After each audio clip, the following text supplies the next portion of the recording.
Hey book people, this is the B-Side Book Reviews, and today we're going to take a look at a sports book. Yes, Under the Tarnished Dome. How Notre Dame betrayed its ideals for football glory. So, I'm guessing this book is about football at Notre Dame. Yeah, I think. Actually, it's more about Coach Holtz's days at Notre Dame, and he actually coached at Minnesota and Arkansas. Now, I don't have any Notre Dame shirts or Minnesota shirts, but I do have some Arkansas Razorback shirts. My wife thinks she's an Arkansas Razorback fan for some reason. I don't know why. She's never even been to the campus. I have. Cool place, by the way. Now, this is written by Don Yeager and Douglas Looney. I think I'm pronouncing those names correctly.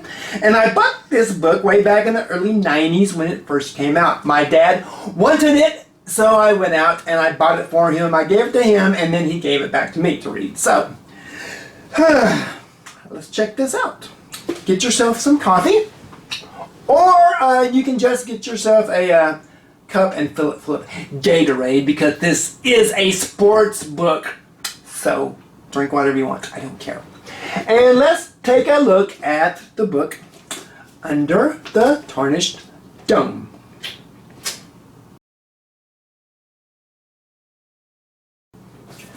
Okay, college football fans, let's find a coach we don't like and stick it to him. Let's just close our eyes and pick a school. How about Notre Dame? Sounds as good as any. Okay, now let's pick the coach. How about Lou Holtz? We all know Lou Holtz. He's the lovable, grandfatherly college football analyst on ESPN. But do we really know him? What was he like when he coached at Notre Dame, or Minnesota, or Arkansas? Do we really care?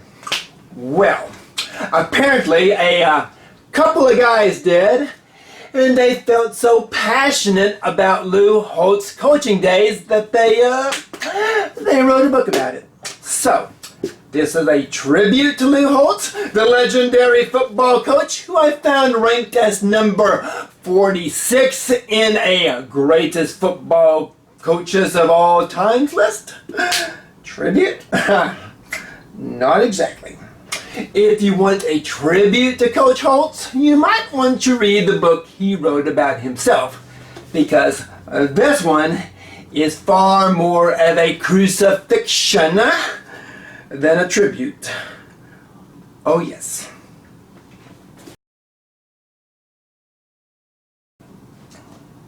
First of all, we probe into the University of Notre Dame, which is probably the best known church-affiliated university in the country. Catholic, by the way. Of course, with any Catholic school, you have your saints. And apparently, the saints at this school were the guys like the legendary coach Luke Ratney and his famous backfield of the Four Horsemen. So, the first thing the book quickly establishes is that a religious experience happens every Saturday in the fall on this hallowed campus. And it's called college football. Roughly speaking, what happens on the gridiron at Notre Dame is pretty darn spiritual. So, when the Fighting Irish were getting beat to a pulp back in the early 80s, it was time to bring in the next saint to win games. At all cost.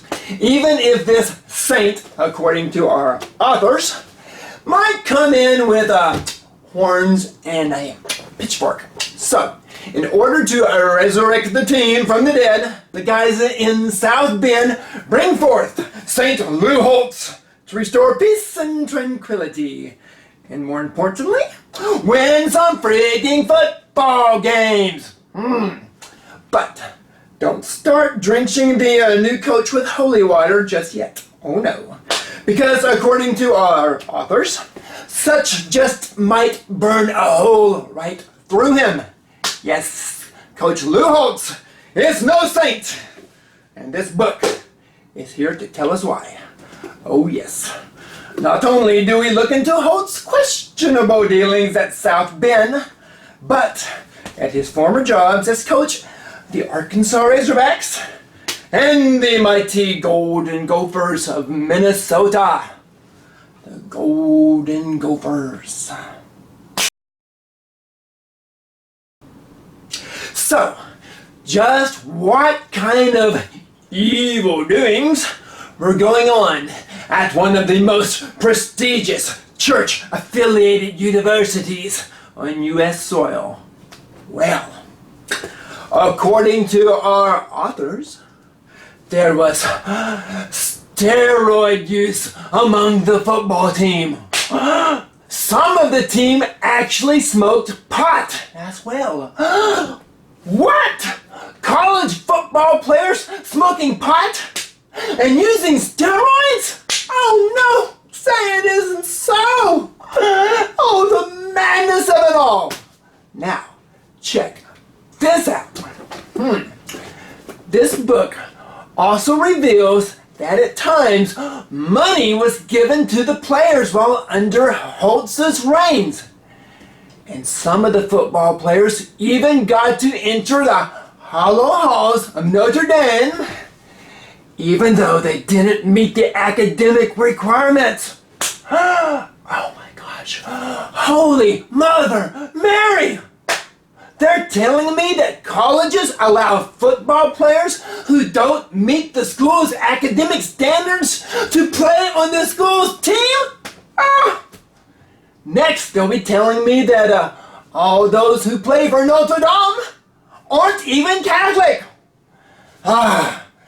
And these unforgivable sins all came under the coaching power of Lou Holtz. Good heavens! And just why did this most holy institute of higher learning put up with such atrocities? Oh yeah. Lou's team won a national championship in 1988. Okay guys, do 3 Hail Marys and we'll see you next season.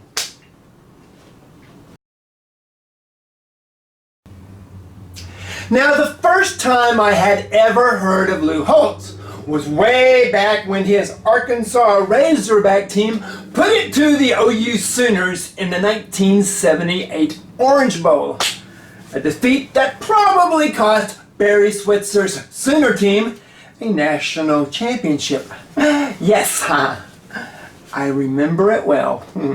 Strangely enough, the OU Sooners are mentioned quite a bit in this book, when the guys at Notre Dame claim that they don't want to be like the OUs of college football. Now, take that however you want to, but just remember, this book was written way back in the early 90s. Yes. Yeah, please.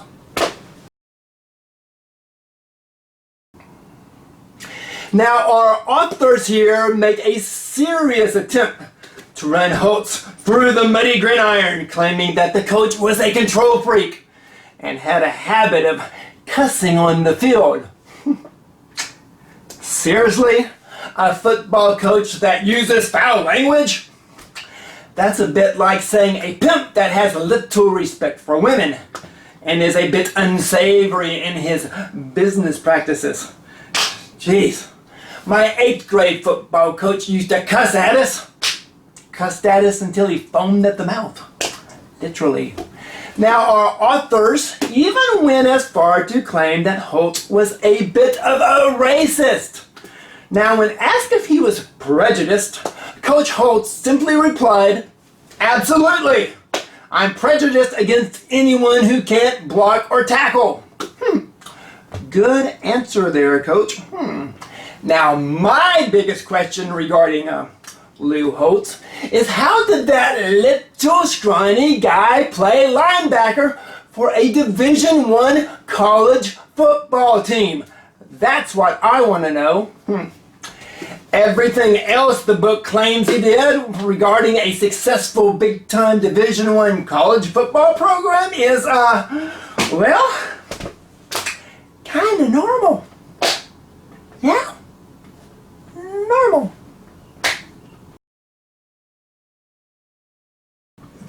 Now, this book probably won't be enjoyable reading if you're a Lou Holtz fan. Or a friend of Lou Holtz.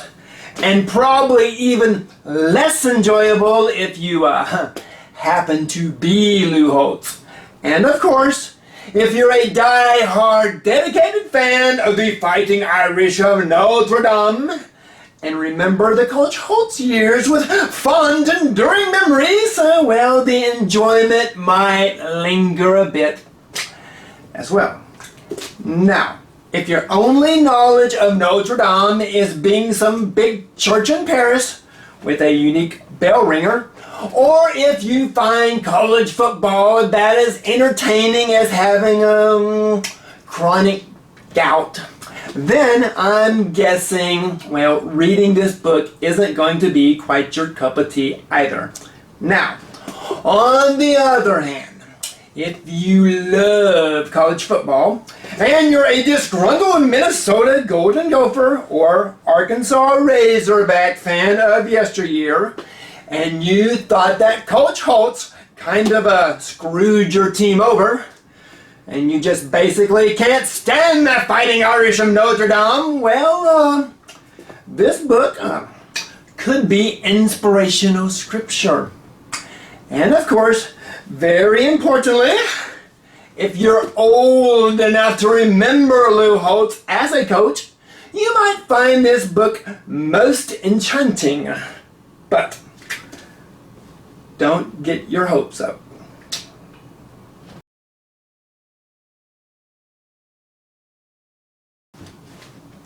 Now, one might say this book is basically an NCAA football witch hunt, with Coach Holtz being the head witch in which to hunt. Yes, the book is just full of pages and pages of gloom and gruel, of Coach Holtz doing this unforgivable coaching sin, and Coach Holtz doing that horrendous recruiting deed, along with this player saying this, that player saying that. After a while, every story seems to run together like 4 quarters of 3 and out, fullback up the middle plays.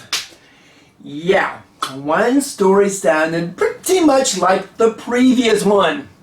A lot of, this coach with a low-life lying bastard. Or, you get that impression by the end of the book. However, I have a feeling that if we dove into 90% of the college football coaches out there, we'd scrape up enough dirt to fill up a book on every single one of them.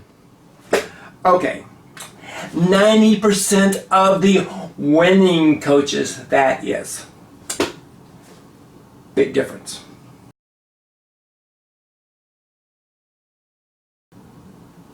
This is pretty much a book for the serious, long-time college football nut.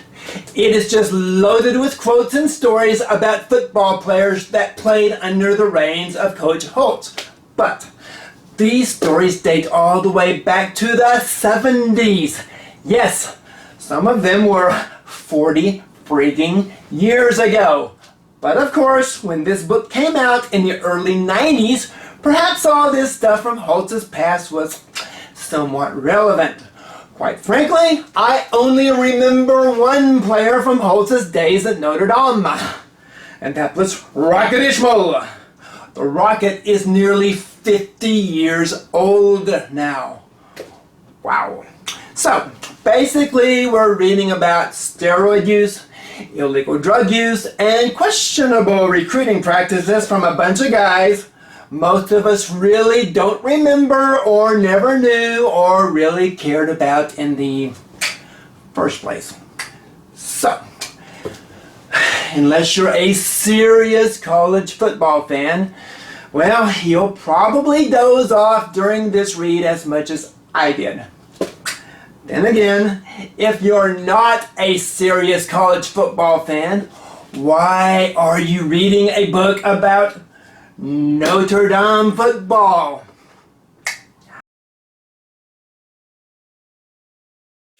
So, that was the book Under the Tarnished Dome. Or it could just as easily been titled, Let's Rake Lou Holtz Over the Coals for 300 pages. Well, actually, it's 299 pages. I'm guessing the guy's editor said, keep it under 300 pages. Which they did by like 2 lines here. 2 lines shy of 300 pages. Not real sure what these 2 empty pages are all about. 3 empty pages. Never quite understood that. Now, I bought this book from my dad, like I said earlier, and he read it and gave it back to me, and he told me to read it. And of course, when I finished, his first words were, they're a little biased, weren't they? Yeah, just a little bit. Now, when you read a book about rock stars, you usually have plenty of passages about sex and drugs and that kind of stuff.